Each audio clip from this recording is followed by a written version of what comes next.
Good morning बंधुरा सबाई तोमरा केमन आछो आशा करछि खूब भालो आछो। तो आज के जे ब्लगटी आमी तोमादेर साथे शेयर करलाम এই ব্লগটি অক্টোবরের 15 তারিখ সকাল 6:30টার সময় আর কি ক্লিপ নেওয়া হয়েছে তখনই। আর এত দিন পর আমি আজকে পোস্ট করলাম, তোমাদের সামনে নিয়ে আসলাম। যাই হোক, এই দিনটা বলতে পারো প্রত্যেকটি মেয়ের কাছেই সবথেকে খুশির মুহূর্ত, সবথেকে একটা মেমোরেবল ডে বলতে পারো। কারণ প্রত্যেকটা মেয়েই মা হয়ে ওঠার একটা গল্প, একটা জার্নি।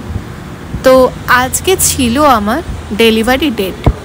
তো যথারীতি সকাল 6:30টার সময় আমি পৌঁছে গেছিলাম উমা মেডিকেল হসপিটাল। তো এটা আছে বাগুইআটিতে। তো যাই হোক, আমি পাশে মা বসে রয়েছে, তার পাশে বাবা বসে রয়েছে, আর এদিকে শ্বশুরবাড়ির মানুষজন এখনও পৌঁছয়নি। ভিডিওটি করেছিল আমার ভাই, জেঠুর ছেলে।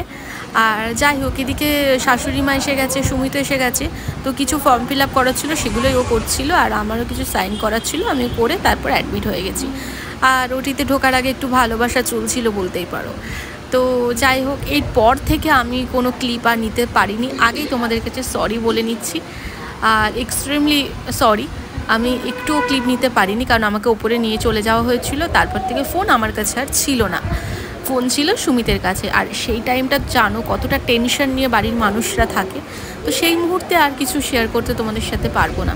তবে অবশ্যই আমার ভিডিও শেষে আমার মেয়ের ফটো আমি অবশ্যই শেয়ার করব, যেটা ওটির থেকে বের করে আমার মেয়েকে দেখানো হয়েছিল বাড়ির মানুষদের। এদিকে দেখতেই পাচ্ছ আমার ননদ দাঁড়িয়ে রয়েছে, ননদের ছেলেও। বেসিক্যালি ননদদের গাড়ি করেই আমি সকালবেলা আর কি এসেছিলাম অ্যাডমিট হতে। তারপরে সবাই একে একে আসলো, ফাইনালি আমাকে ওপরে নিয়ে যাওয়া হলো। তাহলে চলো এখানকার মতো এইটুকু ফটোটা দেখে নাও।